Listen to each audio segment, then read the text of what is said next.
Hello friends, welcome back to my channel. మీకు last time నేను active and passive voice explain చేశాను and దాంట్లో step by step చెప్పాను అనమాట. ఒక సెంటెన్స్ యాక్టివ్ వాయిస్లో ఉంటే దాన్ని పాసివ్ వాయిస్లోకి ఎలా చేంజ్ చేయాలి అని. సో ఈరోజు మన వీడియో క్లాస్లో ఏంటంటే దాని కంటిన్యూషన్ ఉంటుంది. ఏ సెంటెన్సెస్ని యాక్టివ్ వాయిస్లోంచి పాసివ్ వాయిస్లోకి చేంజ్ చేయొచ్చు, ఏ సెంటెన్సెస్ని చేంజ్ చేయకూడదు. మెయిన్ టాపిక్ ఏంటంటే నేను చెప్పబోయే టాపిక్ ఏంటి అంటే ఏ సెంటెన్సెస్ని మనము చేంజ్ చేయలేము. ఫైన్, దానికి మనకి 3 రూల్స్ ఉన్నాయన్నమాట. 3 ఎక్సెప్షన్స్ అంటారు. సో ఫస్ట్ ఎక్సెప్షన్ ఏంటి అంటే మనకి సెంటెన్స్లో ఇంట్రాన్సిటివ్ వర్బ్ కనుక ఉంటే ఆ సెంటెన్స్ని మనము పాసివ్ వాయిస్లోకి చేంజ్ చేయలేము. అసలు ఇంట్రాన్సిటివ్ వర్బ్ ఏంటి మనకి అందరికీ తెలుసు. లైక్ మనకి 2 టైప్స్ ఆఫ్ వర్బ్స్ ఉంటాయన్నమాట. ఒకటి ట్రాన్సిటివ్ వర్బ్, ఇంకొకటి ఇంట్రాన్సిటివ్ వర్బ్. ఈ ట్రాన్సిటివ్ వర్బ్ అంటే ఏంటి అంటే ఆ వర్బ్ మనకు ఆబ్జెక్ట్ని రిసీవ్ చేసుకుంటుంది, కానీ ఇంట్రాన్సిటివ్ రిసీవ్ చేసుకోదన్నమాట. అది ఎలాగో నేను ఇప్పుడు మీకు ఎక్స్ప్లెయిన్ చేస్తాను చూడండి. ఇంతకుముందు ఎగ్జాంపుల్లో నేను జాన్ త్రూ ఏ బాల్ అనో jenny through a ball some example నేను తీసుకున్నాను. దీంట్లో మనకి త్రూ అనేది ఒక యాక్షన్ని కన్వే చేస్తుంది అండ్ ఇక్కడ ఆబ్జెక్ట్ని కూడా రిసీవ్ చేసుకుంటుంది. అంటే మీరు ఆన్సర్ రాసినప్పుడు మీకు కరెక్ట్ ఫామ్ వస్తుంది అనమాట. అంటే a ball was thrown by Jenny అంటే ఫస్ట్ తీసుకున్న సెంటెన్స్కి సెకండ్ తీసుకున్న సెంటెన్స్కి మీనింగ్లో ఎటువంటి డిఫరెన్స్ అనేది ఉండదు. కానీ ఇప్పుడు చూడండి ఒకసారి, John sat on a chair. ఇప్పుడు ఈ సెంటెన్స్ చూడండి. ఇక్కడ మనకి జాన్ అంటే సబ్జెక్ట్ ఉంది, సాట్ అంటే వర్బ్ ఉంది, ఇక్కడ చైర్ అంటే ఆబ్జెక్ట్ ఉంది. కానీ ఇది ఆబ్జెక్టా? అస్సలు కాదు. ఆబ్జెక్ట్ లాగా కనిపిస్తుంది కానీ అది ఆబ్జెక్ట్ మాత్రం కాదు. దాన్ని ఒక్కసారి పాసివ్ వాయిస్లోకి చేంజ్ చేద్దాం చూడండి. ఆ చైర్, ఇక్కడ సాట్ పాస్ట్ టెన్స్ కాబట్టి వాస్ తీసుకుంటున్నాను, ఇక్కడ చైర్ సింగులర్ కాబట్టి ఆ చైర్ వాజ్. థర్డ్ ఫామ్ తీసుకోవాలి కదా మనం. So sit, sat, sit. Third form వచ్చి మళ్ళీ sit. Sit on by John. ఏమన్నా మీనింగ్ కనిపిస్తుందా మనకి? ఇట్లాంటి ఇంగ్లీష్ మనం ఎప్పుడైనా మాట్లాడతామా? అస్సలు మాట్లాడు. అంటే దీన్ని మనం ఇంట్రాన్సిటివ్ వర్బ్ అంటాము. సో ఈ ఇంట్రాన్సిటివ్ వర్బ్ కనుక ఉంటే సెంటెన్స్లో మనము ఆ సెంటెన్స్ని పాసివ్ వాయిస్లోకి అస్సలు చేంజ్ చేయలేము. ఇదొక రూలు. ఇంకా దీంట్లో ఏంటంటే ఫర్ ఎగ్జాంపుల్ షీ బాట్ అని ఒక సెంటెన్స్ తీసుకుంటున్నాను, రైట్? సో షీ బాట్ అనేది ఇట్స్ అ మీనింగ్లెస్ సెంటెన్స్. ఏం కొనుక్కుంది? ఏదో కొనుక్కుంది, బట్ ఏంటి? సో మీనింగ్ లేదు. ఒకవేళ మీకు సబ్జెక్ట్ ఉంది, వర్బ్ ఉంది, ఆబ్జెక్ట్ లేదు అంటే ఖచ్చితంగా మనం దాన్ని చేంజ్ చేయలేము. మనకి రూల్స్ ప్రకారం సబ్జెక్ట్ ఉండాలి, వర్బ్ ఉండాలి, ఒక ఆబ్జెక్ట్ ఉండాలి. దీంట్లో ఏ ఒక్కటి మిస్ అయినా కూడా మనం చేంజ్ చేయలేము అనమాట. ఒక్కొక్కసారి సబ్జెక్ట్ మిస్ అవుతుంది, అయినా దాన్ని చేంజ్ చేయగలం. కానీ ఈ వర్బ్ ఆబ్జెక్ట్ అనేది చాలా చాలా చాలా ఇంపార్టెంట్. సో ఒక్కొక్కసారి ఈ సబ్జెక్ట్ మిస్ అయినప్పుడు ఎలా చేంజ్ చేయాలనేది నేను ఫర్దర్ క్లాసెస్లో చెప్తాను. ఇప్పుడైతే మీరు మైండ్లో సబ్జెక్ట్, వర్బ్, ఆబ్జెక్ట్ ఉండాలని మాత్రం పెట్టుకోండి. సో ఇక్కడ మనకు ఆబ్జెక్ట్ లేదు కాబట్టి మనం చేంజ్ చేయలేము. సో ఫస్ట్ రూల్ ప్రకారం ఏంటి అంటే ఇంట్రాన్సిటివ్ వర్బ్ అంటే ఆబ్జెక్ట్ని రిసీవ్ చేసుకోనటువంటి వర్బ్ ఉన్నా లేకపోతే ఆబ్జెక్ట్ సెంటెన్స్లో మిస్ అయినా మనము ఆ సెంటెన్స్ని పాసివ్ వాయిస్లోకి చేంజ్ చేయలేము. ఇప్పుడు నెక్స్ట్ దానికి వెళ్దాం. ఇప్పుడు మనకి రూల్ నెంబర్ 2 అంటే ఎక్సెప్షన్ నెంబర్ 2 అంటే పాసివ్ వాయిస్లోకి చేంజ్ చేయలేమన్నమాట. ఎలా అంటే all perfect continuous tenses and future continuous tense. ఇవేంటివి? ఈ టెన్స్లు గోలేంటి? ప్రతి ఒక్క చోట ఇదిగో టెన్స్ టెన్స్ టెన్స్ టెన్స్ అంటారు. ఈ ఇంగ్లీష్ అంటేనే టెన్స్లతోనే రిలేట్ అయి ఉంటుందండి. ఖచ్చితంగా టెన్సెస్ మీద మీకు గ్రిప్ రావాలి. ఈ టెన్సెస్ ఏంటి అంటే మనకి బేసికల్గా ఇంగ్లీష్లో 3 టెన్సెస్ ఉంటాయన్నమాట. Present tense, past tense, future tense అని మీరు బాగా వినే ఉంటారు. సో ఈ మళ్ళీ ప్రెజెంట్ టెన్స్ని మళ్ళీ 4 పార్ట్స్గా చేస్తారనమాట. Simple present tense, present continuous, present perfect continuous అని. అలాగా ప్రతి ఒక్క దాంట్లో పాస్ట్లో అలాగే 4 ఉంటాయి, ఫ్యూచర్లో కూడా అలాగే 4 ఉంటాయి. సో మొత్తం కలిపి మనకి 12 టెన్స్లు అంటే 12 టెన్సెస్ ఉంటాయి. ఆ 12 టెన్సెస్లో 8 టెన్సెస్ని మాత్రమే మనం చేంజ్ చేయగలము. అండ్ అవుట్ ఆఫ్ 12లో ఇంకా మిగిలిపోయిన 4 ఏంటి అంటే ఈ ఆల్ పర్ఫెక్ట్ కంటిన్యూస్ టెన్సెస్ అంటున్నాను కదా, దీంట్లో 3 ఉంటాయి అనమాట. అంటే present perfect continuous tense, past perfect continuous tense and future perfect continuous tense. దాంతో పాటు మనకి ఇక్కడ ఫ్యూచర్ కంటిన్యూస్ టెన్స్ కూడా. ఈ 4ని మనము పాసివ్ వాయిస్లోకి చేంజ్ చేయలేము. ఎందుకు చేంజ్ చేయలేము అనేది నేను ఎగ్జాంపుల్స్ రాసి మీకు నేను ఎక్స్ప్లెయిన్ చేస్తాను. చూడండి, ఫస్ట్ ఎగ్జాంపుల్ తీసుకుందాం. He has been eating biscuits.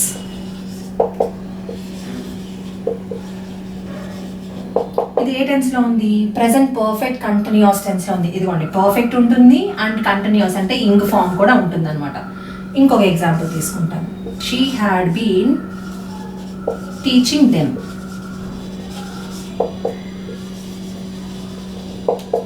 So ఇప్పుడు ఇది మనకి పాస్ట్ పర్ఫెక్ట్ కంటిన్యూస్ టెన్స్ లో ఉంది. ఇది పాస్ట్ పర్ఫెక్ట్, ఇక్కడ కంటిన్యూస్ టెన్స్. అలాగే I will have been watching a film. ఇది చూడండి, ఇది మనకి ఫ్యూచర్ పర్ఫెక్ట్ కంటిన్యూస్ టెన్స్ అనమాట. అండ్ లాస్ట్లో మనకి ఏమనుకున్నాం? ఫ్యూచర్ కంటిన్యూస్ టెన్స్ అనుకున్నాం. మళ్ళీ ఐతో తీసుకుంటున్నాను. I will be playing cricket.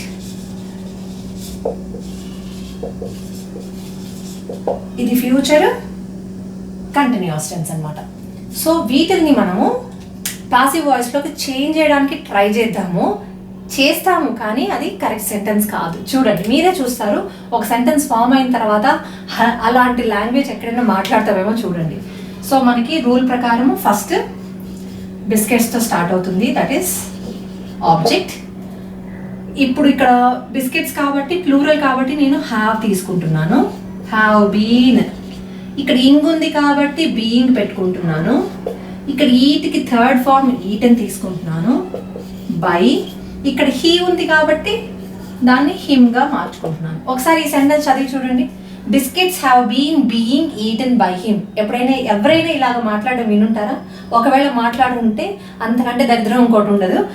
ఇది దీన్ని ఇంగ్లీష్ అని మాత్రం ఎవరు అనరు. సో అలాగే దెమ్ కాస్త దేగా మారుతుంది. ఇక్కడ హ్యాడ్ అలాగే ఉంటుంది, బీన్ అలాగే ఉంటుంది. ఇక్కడ ఇంగ్ ప్లేస్లో బీయింగ్ పెట్టుకుందాం. టీచ్కి థర్డ్ ఫార్మ్ టాట్ తీసుకుందాం. బై. ఇక్కడ షీ ఉంది కాబట్టి అది హర్గా మారుతుంది. ఇది కూడా పిచ్చి సెంటెన్స్ అనమాట. ఇలాంటి సెంటెన్సెస్ ఎక్కడ ఉండవు. I will have been watching a film. A film will have అలాగే ఉంటుంది, బీన్ కూడా అలాగే ఉంటుంది. ఇంగ్ ఫామ్ ఉంది కాబట్టి బీయింగ్ తీసుకుందాం. వాచ్కి థర్డ్ ఫార్మ్ వాచ్ తీసుకుందాం. బై. ఐ ఉంది కాబట్టి మీ అని రాసుకుందాం. ఇది కూడా రెడిక్యులస్ మీనింగ్లెస్ సెంటెన్స్, దానికి మీనింగే లేదు. I will be playing cricket. ఇక్కడ చూడండి, క్రికెట్తో స్టార్ట్ చేద్దాం. ఇది ఆబ్జెక్ట్ కాబట్టి విల్ బీ అలాగే ఉంచేసుకుందాం. ఓకే, ఇక్కడ ఇంగ్ ఉంది కాబట్టి బీయింగ్ పెట్టుకుందాం. ప్లేకి third form played. And I ఉంది కాబట్టి మీ. ఇది కూడా రాంగ్ సెంటెన్స్. సో మనము ఇలాగా పర్ఫెక్ట్ కంటిన్యూస్ టెన్సెస్లో ఉండే సెంటెన్సెస్ని అండ్ ఫ్యూచర్ కంటిన్యూస్ టెన్స్లో ఉండే సెంటెన్సెస్ని మనము చేంజ్ చెయ్యలేము. ఒకవేళ చేంజ్ చేసినా ఇలా ఉంటుంది, అది మీనింగ్లెస్ సెంటెన్సెస్ అనమాట. సో ఇప్పుడు మనం థర్డ్ రూల్కి వెళ్ళిపోతాం. సో ఇప్పుడు మనకి థర్డ్ రూల్కి వచ్చేసరికి ఎక్స్క్లమేటరీ సెంటెన్సెస్. చాలా కన్ఫ్యూజింగ్గా ఉంది కదా, ఇంగ్లీష్ అంటేనే కన్ఫ్యూజన్. ఒక్కసారి మీరు నేర్చుకున్నారంటే ఇంతకంటే ఈజీ లాంగ్వేజ్ ఇంకొకటి ఉండదు అనమాట. సో గ్రామర్ అంటే ఎప్పుడు స్టూడెంట్స్కి కానీ పెద్దవాళ్ళకి కానీ ఎప్పుడూ ఒక క్వశ్చన్ మార్క్, ఒక డైలమా ఉంటుంది. హ్యాజ్ ఎక్కడ పెట్టాలి, హ్యాడ్ ఎక్కడ పెట్టాలి అని. ఒకసారి మీరు దాన్ని మాస్టర్ చేసుకున్నారు అంటే, ఓన్ చేసుకున్నారు అనుకోండి, beautiful language, easy to converse, easy to understand. So సరే, మరి ఎక్స్క్లమేటరీ సెంటెన్సెస్ ఏంటి? మనకి సెంటెన్సెస్ 4 రకాలు. ఒకటి వచ్చి డిక్లరేటివ్ సెంటెన్సెస్, దీన్ని మనం అసర్టివ్ సెంటెన్సెస్ అని కూడా అంటాము. దీంట్లో పాజిటివ్ ఉంటుంది, నెగిటివ్ ఉంటుంది. అది ఏ టెన్స్లో అయినా ఉండొచ్చు. అదొక స్టేట్మెంట్ని కన్వే చేస్తుంది అనమాట. నేను పడుకున్నానని చెప్పుకోవచ్చు, నేను నా ఫిలిం ఒకటి వాచ్ చేశానని చెప్పుకోవచ్చు, రేపు నేను స్కూల్కి వెళ్తానని చెప్పుకోవచ్చు. ఎలాగైనా కానీ ఏ టెన్స్లోకైనా ఉండొచ్చు. Next coming to interrogative sentences. అవి క్వశ్చన్స్ లాగా ఉంటాయి. ఎక్కడికి వెళ్తున్నావు, where are you going, what are you doing, లేకపోతే did you have your lunch, లేకపోతే have you completed your homework. ఇలాగ క్వశ్చన్ రూపంలో ఉంటాయి అనమాట. ఇంపరేటివ్ సెంటెన్సెస్కి వచ్చేసరికి ఆర్డర్స్ ఉంటాయి. దాంట్లో సబ్జెక్ట్ కనిపించదు మనకి. సో క్లోజ్ ద డోర్ అని, కమ్ హియర్ అని, please give me A glass of water అని. సో ఇలాగా ఉంటాయన్నమాట. రిక్వెస్ట్ ఉంటాయి, ఆర్డర్స్ ఉంటాయి, కమాండ్స్ ఉంటాయి. లాస్ట్కి ఇకపోతే మనకి ఎక్స్క్లమేటరీ సెంటెన్సెస్. ఇవేంటంటే సడన్ స్ట్రాంగ్ ఫీలింగ్స్ ఆఫ్, మీకు ఆశ్చర్యం వచ్చినా, సంతోషం వచ్చినా, బాధ వచ్చినా, భయం వేసినా మీరు సడన్గా ఒక ఎక్స్ప్రెషన్ ఇస్తారు కదా. సో వా ఈ మూవీ ఎంత బాగుందబ్బా అసలుకి, అరే ఎంత బాగుంది ఈ డ్రెస్ అసలుకి, ఏం షాట్ కొట్టాడు రావా, ఆ క్రికెటర్ ఎంత మంచి షాట్ కొట్టాడు, ఇలాంటివి నీ హ్యాండ్ రైటింగ్ ఎంత బ్యూటిఫుల్గా ఉంది, ఇలాగా మనం చెప్పేదాన్ని మనం ఎక్స్క్లమేటరీ సెంటెన్స్ అంటాం. అది భయంతో కూడా ఉండొచ్చు. అమ్మో ఈ ఫిలిం క్లైమాక్స్ ఏంటి ఎంత భయంకరంగా ఉంది అని వచ్చే సెంటెన్సెస్ అన్నిటినీ మనం ఎక్స్క్లమేటరీ సెంటెన్సెస్ అంటాం అనమాట. సో ఈ ఎక్స్క్లమేటరీ సెంటెన్సెస్కి ఏంటి అంటే లాస్ట్లో ఒక ఎక్స్క్లమేటరీ మార్క్తో ఎండ్ అవుతుంది. వీటిల్ని మనం ఎందుకు చేంజ్ చేయకూడదో ఇప్పుడు ఒకసారి చూద్దాం. ఒక సెంటెన్స్ తీసుకుంటాను. What a beautiful flower it is. So ఇప్పుడు ఈ ఎగ్జాంపుల్లో మనము ఇంతకుముందు మీకు ప్రీవియస్గా చెప్పినట్లు మనకి ఒక సెంటెన్స్ని యాక్టివ్ వాయిస్లోంచి పాసివ్ వాయిస్లోకి చేంజ్ చేయాలి అంటే ఒక సబ్జెక్ట్ ఉండాలి, వర్బ్ ఉండాలి, ఆబ్జెక్ట్ ఉండాలి అని చెప్పాను. సో ఇప్పుడు మనం చూద్దాం ఆ 3 కాంపోనెంట్స్ దీంట్లో ఉన్నాయో లేదో. సో ఫస్ట్ మనం సబ్జెక్ట్ చూద్దాం. సో సబ్జెక్ట్ అంటే ఏంటి? ఒక వ్యక్తి కానీ, ఒక థింగ్ కానీ ఒక సెంటెన్స్లో ఒక యాక్షన్ పర్ఫామ్ చేయాలి. సో ఇక్కడ ఈ సెంటెన్స్లో మీకు ఎక్కడైనా కానీ సబ్జెక్ట్ కనిపిస్తున్నాడా? సో అసలు లేడు. So subject is absent. ఇంతకుముందు ఎగ్జాంపుల్స్లో నేను సబ్జెక్ట్ లేకపోయినా కూడా కొన్ని సెంటెన్సెస్ని పాసివ్ వాయిస్లోకి చేంజ్ చేయొచ్చు అని చెప్పాను, కానీ ఈ సెంటెన్స్ని మాత్రం చేంజ్ చేయలేము. అండ్ నెక్స్ట్ మనం వర్బ్ చూద్దాం, అంటే యాక్షన్ చూద్దాం. ఈ యాక్షన్ కూడా ఎక్కడ ఏమీ లేదు. సో ఇప్పుడు వర్బ్ చూద్దాము. ఈ వర్బ్ అంటే యాక్షన్. ఈ యాక్షన్ అనేది మీకు ఎక్కడైనా కనిపిస్తుందా ఈ సెంటెన్స్లో? సో ఎక్కడ లేదు, అంటే వర్బ్ కూడా లేదనమాట. సో ఇప్పుడు నెక్స్ట్ లాస్ట్ కాంపోనెంట్ వచ్చి మనకి ఆబ్జెక్ట్. ఈ ఆబ్జెక్ట్ అనేది ఆ బ్యూటిఫుల్ ఫ్లవర్ అనే దాంట్లో కనిపిస్తుంది, కానీ మనకి ఒక సబ్జెక్ట్ లేదు. ఆ సబ్జెక్ట్ని, ఆ యాక్షన్ని పర్ఫామ్ చేయడానికి ఒక సబ్జెక్ట్ లేదు, ఒక యాక్షన్ లేదు. ఈ రెండూ లేనప్పుడు సబ్జెక్ట్ ఉన్నా మాత్రం ఏం లాభం?